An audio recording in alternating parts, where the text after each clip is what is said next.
Sorry about that. We are back.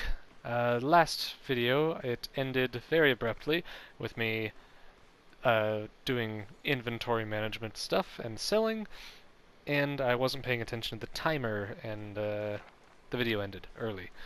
Um, so now we are back, and we are in the inn, and I'm actually going to make a few Well met, companions.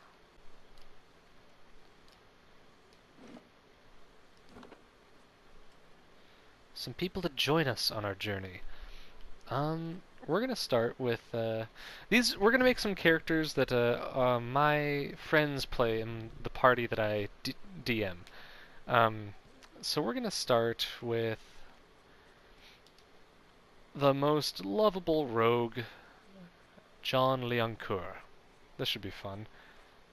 He is a human.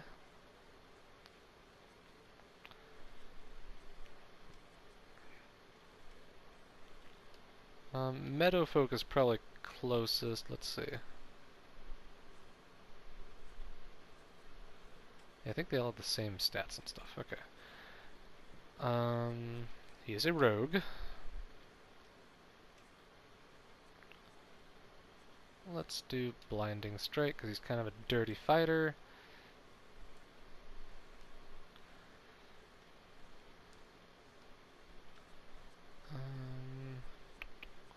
Dexterity, high.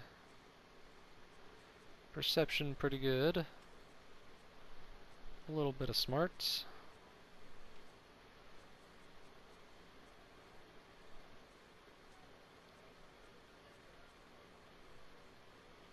That works.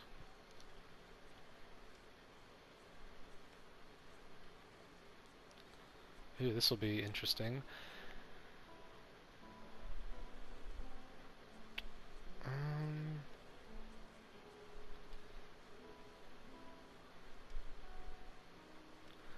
The place he's from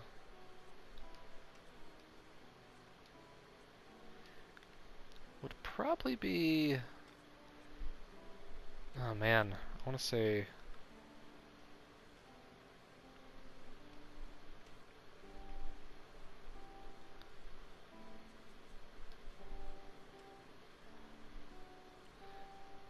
Let's go with Old Valia. That could be interesting. Yeah, sure, let's do that.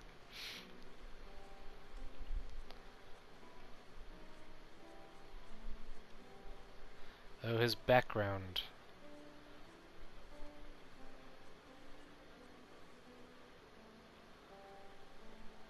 Definitely probably a dissident. Yes, I'd say that.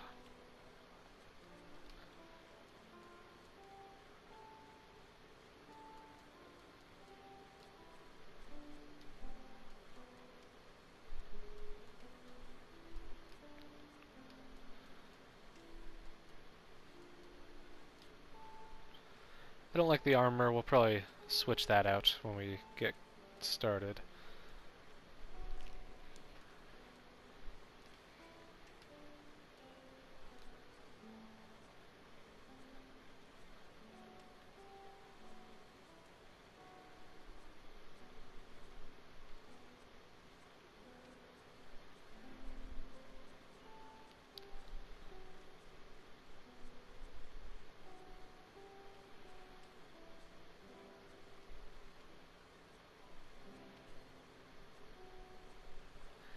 Ooh, a good portrait for him.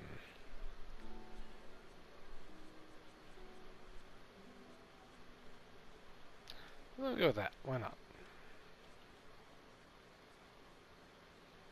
I'm here. Follow me. Let's go! My eyes are peeled. I'll lead the way. Let's keep quiet. Yes? I shall lead us. You better run! Yeah? That's... that or stoic. Quietly now. Huh? I've got this. Steady does it. Let's do stoic. Enter name.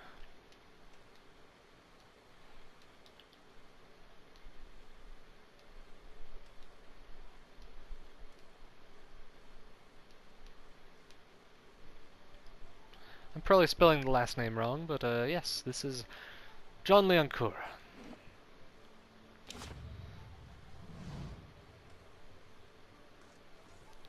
Hail, traveler. Let's make another one.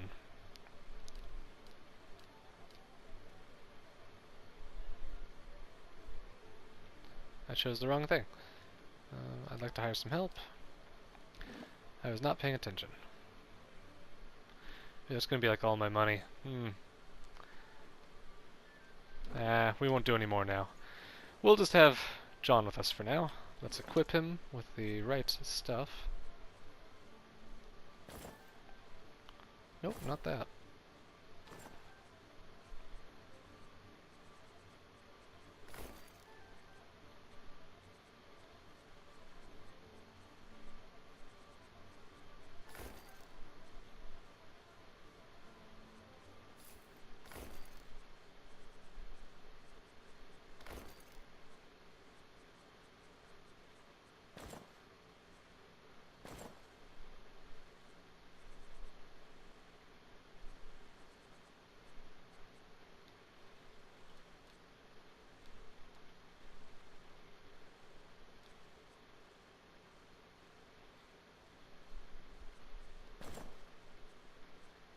That should do it.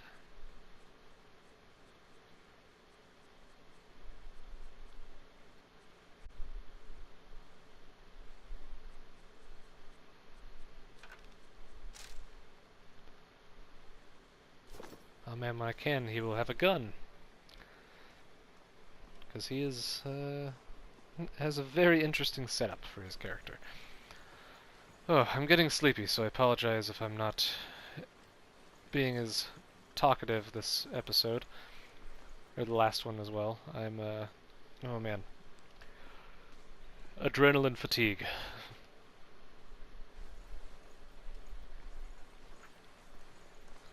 Let's talk to Tenfrith. Ah, it's you, my savior! He makes a sweeping gesture to indicate the kitchen around you. It's so good to be back. Do not think I will not let this go unrewarded. I have decided that you have earned the right to learn one of my closely guarded secrets, my dearest recipe. After all, you will eat nothing else.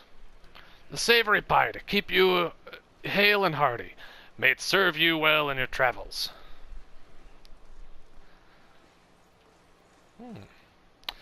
Spoons hang by the fire, coated in brownish gunk.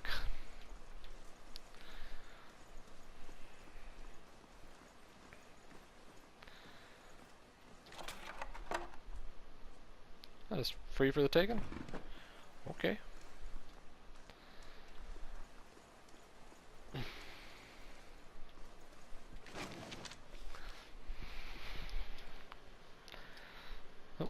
I will let you guys read that, but I am not going to. You can pause it if you'd like to read it and check it out.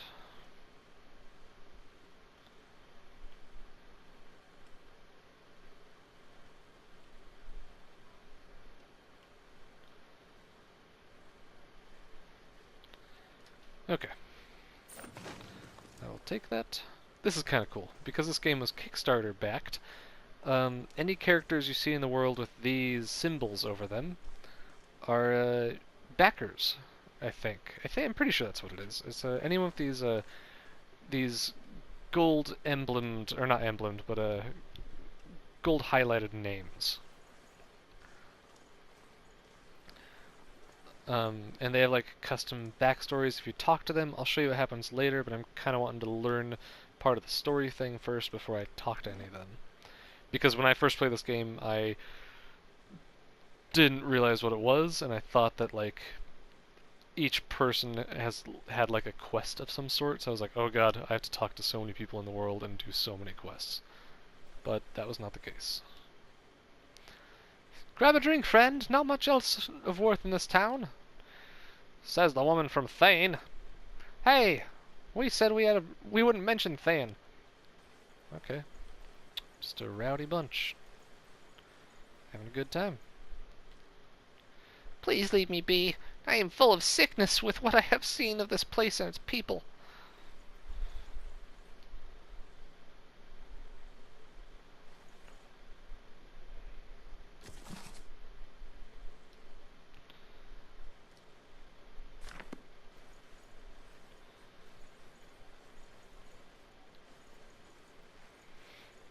Oh man, yeah, I probably will not be too Got it. Finished. too narratively driven this episode. I am very exhausted, but I'll try and get a little further, and the next time I will be more talkative. Crammed behind the books is a drawing that shows Aethys and Lord Redrick in a compromising position.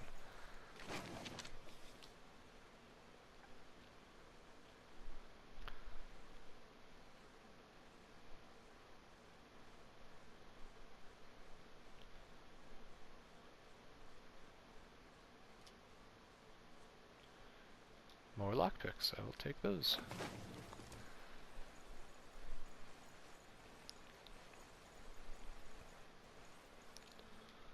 These bones are marked in tiny bite marks. The Black Hound. This hound stares intently at the covered window, head cocked as if waiting to hear a particular sound. It looks up when you approach and whines a low note, tail wagging slightly. Pet the dog? The dog's tail thumps happily against the floorboards. I mean, this is exactly what I do, is pet the dog, love the dog, steal the dog and take it home. Sorry, girl, I don't think he's coming back. The dog whines softly again, head tilting. Well, you can come with me. Maybe we'll find him on the way. The dog's ears perk up. It trots over to you and barks happily. You've gained an item, Black Hound, added to your inventory. So now I have basically a familiar, a pet, which we will equip. Just the dog in my inventory, just sitting there as a dog. Good day to you.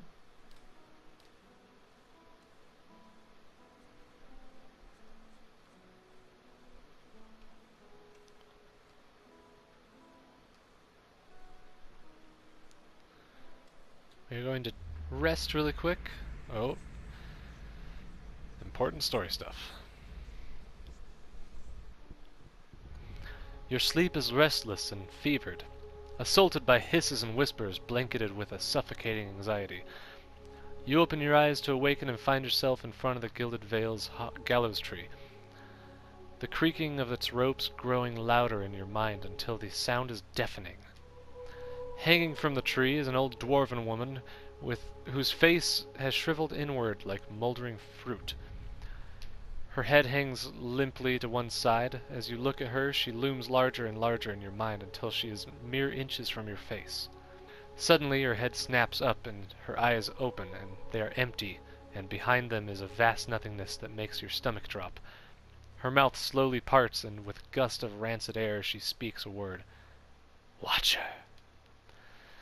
You jolt awake, the foul smell of the dwarf woman's breath still permeating your nostrils. Sweat runs down your face in thick droplets, and your skin is soaked from head to toe. You remember the woman. You remember seeing her decaying face when you spoke with the magistrate. He called her an animancer. Though it fills you with a new, queasy apprehension, you feel a strange compulsion to see this woman once more, if only to confirm she is truly dead. I leveled up.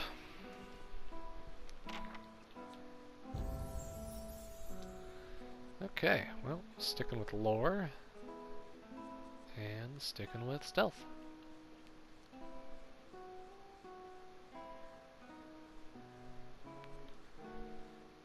Man, I wish I chose better face for my character. I chose the wrong one. I don't like it. Vicious aim. By lowering attack and reload rate, the ranger is able to make more careful aim. No. Heightens the predatory instincts of the ranger's animal companion, giving them a damage bonus on any creature suffering a damage over time effect. Marked prey. I'm probably going to choose marked prey.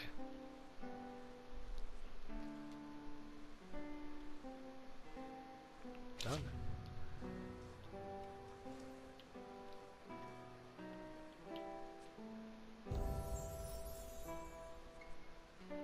Man, he already has a high lore. Well, that sucks, but whatever. He's gonna have... Let's get his mechanics up, and his athletics. Oh, what?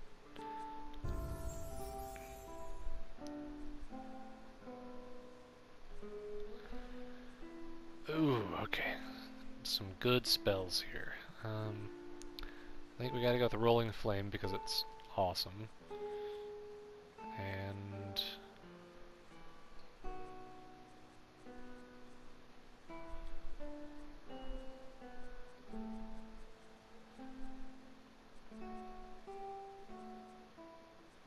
let's go with Ghost Blades. I like that.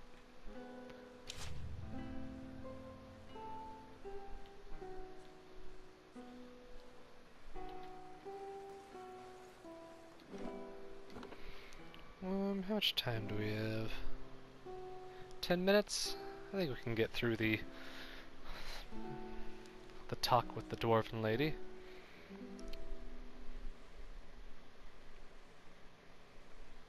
Maybe.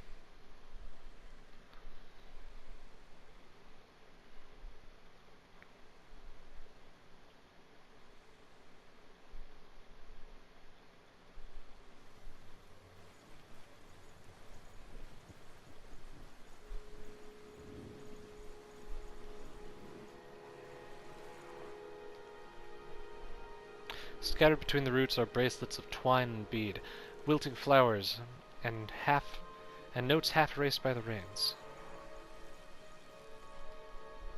The squat, distended body of an elderly dwarven woman dangles from a thin, crooked bow that sags at the tug of her noose. The bloated purple flesh of her neck, worn away in patches like moth-eaten linen, bulges over the rope that suspends her, and her lifeless head lolls forward, rigidly from one side to the other, when the breeze shifts. You perceive a faint glow around her that casts no light on its surroundings, but there is a tepid warmth to it, and you feel somehow that you could reach out and touch it, not with your hands, but with some aspect of yourself that has no worldly dimension. Reach out for the woman. You take a deep breath, clearing your mind, focusing on the objective. As you exhale, you feel yourself spreading out towards the hanged woman, perceiving all that lies before you and her with new, unfamiliar awareness. Once you have expended enough to reach her, there is a sudden jolt to your mind, a ringing, electric surge of images and words and sound. Involuntarily you shut your eyes and you feel yourself being pulled down to some deeper consciousness in a space occupied only by you and the hanging woman. And when you open them again, she is staring at you with eyes clouded in a milky fog. Her body still swaying in a wind you no longer feel from a tree that stands planted in a misty void. The woman gives a slow nod of her head, the ropes creaking as she does so, and she smiles at you. Have you come here for me, dear? Or have you gotten lost? Ah, it is both, I think. Yes? Her eyes squint as she peers down at you. Am I imagining this? No, I think not. A pity that. It would be simpler. A mercy, even. To not have to wander anymore, no? Alas, we are here, you and I. Wherever here may be. How are you able to speak to me? Is that what we're doing? Perhaps it just seems that way. Perhaps it is the easiest way for your mind to make sense of it. I think it is a very good choice. I need to understand something that's happened to me. She nods, a look of pity on her face as though consoling a child. The world looks a little different than it used to, is that it? Feels like you're noticing things for the first time that have always been there. You have seen past the shroud. It only takes an instant. Your soul remembers, yes? Remembers how it sees when it leaves the body, like being reminded of a dream you had forgotten. You are a watcher now, and a watcher you will stay. What's a watcher? What indeed? Long hours have many animancers spent studying such things. Not I, no, not I. I'll tell you what I know, though, since fair is fair. And here we are, visiting, you and I, and it reminds me of better times. Souls pass on. Some say through Audra stones, which are the blood veins of the world. They leave the world for a time and are reborn into it. Sometimes more than they were before, but usually less and seldom the same. For all souls there is a time where they do not live, yet have not passed on. And those souls roam the world, same as you or I, either living or lost. But no one sees them because they have forgotten how. A watcher sees, though, knows what to look for. And sometimes they know a person just by looking at them. Know where they've been in ages past when their bodies were other bodies. See memories even their owner can't recall. A wonder to behold when all goes well. A wonder! What did you mean when all goes well?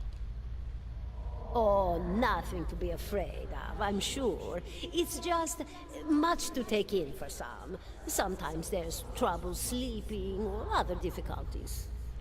She smiles at you reassuringly, fanning out a tuft of long whiskers at the sprouts from one of her cheeks. You should see old Merwald. He could tell you much more than I. A watcher just like you. Helped many in his day. Took up in an old keep no one would claim. Not far, not far. Kadnua, beyond the Black Meadow. He will welcome the company. I think I survived a Beowek. Do you know why that would be? Did you now, dear? My, that would be something, wouldn't it? Could be luck, could certainly be. A storm can be a careless thing. Or maybe it got its hands around your soul but couldn't pick it up. A soul can be heavy if it stayed in one piece through its time. Strong souls, we call them in the trade. Cold, I mean. Called them. Those days are all behind me, no? You said souls break apart over time? Oh, yes. Entropy. Rimagan's work. We know little of why or how. We lose pieces of ourselves when we die and pick up pieces of others when we are born again, but less than what we lost. We tried to stop it with the animantic sciences, but with little success. A very small few resist Rimergan's influence and stay together through some force of defiance, at least for a time. But they all succumb eventually, I think. She clicks her tongue. I want to know something about you. Me? I'll bore you to tears, though. Who are you? And here I thought you'd come to visit me in particular. Caldara de Baranzi, of the Valian Royal Academy of Animantic Sciences. Not the greatest of their number, but I came here all the same because this was where help was needed.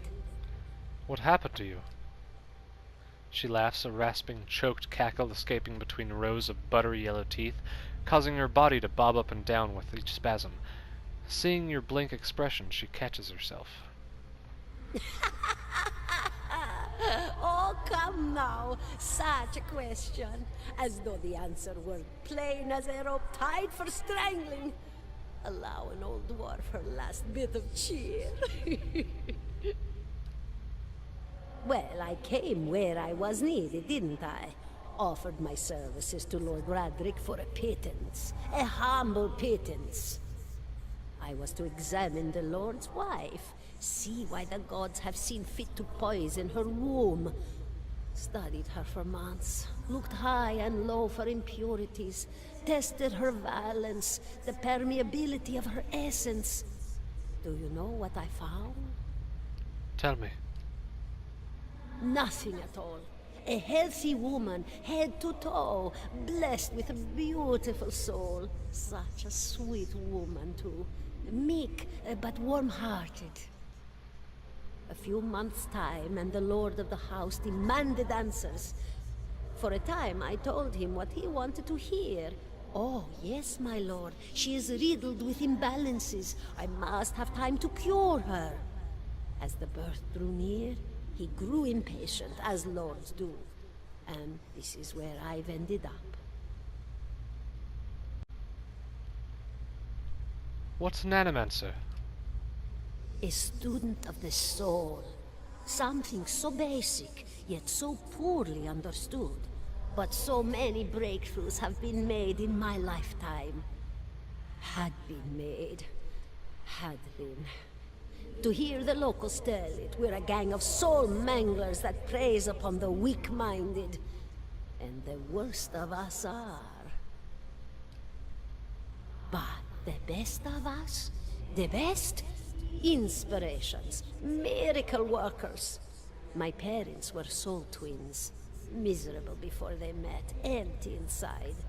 It was an animancer who helped one find the other. Turned their lives around. You wouldn't believe the stories. Amnesiacs helped to remember their lives. The suicidal brought back from the brink of oblivion. The elderly afforded extra moments to say their goodbyes. How soon we forget when we're afraid. It's a fascinating science. A fascinating time to be alive in a place like Deerwood that does not control the research, no? I love the Valian Republics for many things, but their recent caution will leave them behind, I fear. I had other questions. Of course, dear. Apparently I don't. Farewell. Goodbye, my dear. It was lovely visiting. Caldara closes her eyes, and her head slumps forward over the noose, and your surroundings seem to bleed into your vision from some unknown place of waiting. Din Hinland was granted Crucible of the Soul. Aloth looks at you through narrowed eyes. Are you all right? You seemed lost just now. I'm a watcher. His arched eyebrows recede into his hood. Well, that's interesting. He gives you a sly grin. And I expected this has something to do with the hooded figures in the ruins, In any case, I appreciate your honesty. Since we're traveling together, it's probably wise for us to share these things. Do you know anything about watches? Only that they're rare, and they seem to have unique insights into certain soul conditions. He coughs. As you have just demonstrated. Let's continue on. Okay, I'm going to stop there tonight. I am exhausted. I'm tired. But yeah, I hope you enjoyed it. I hope you're enjoying it so far. Anyways, have a good night, and next time there will be some fun stuff in store.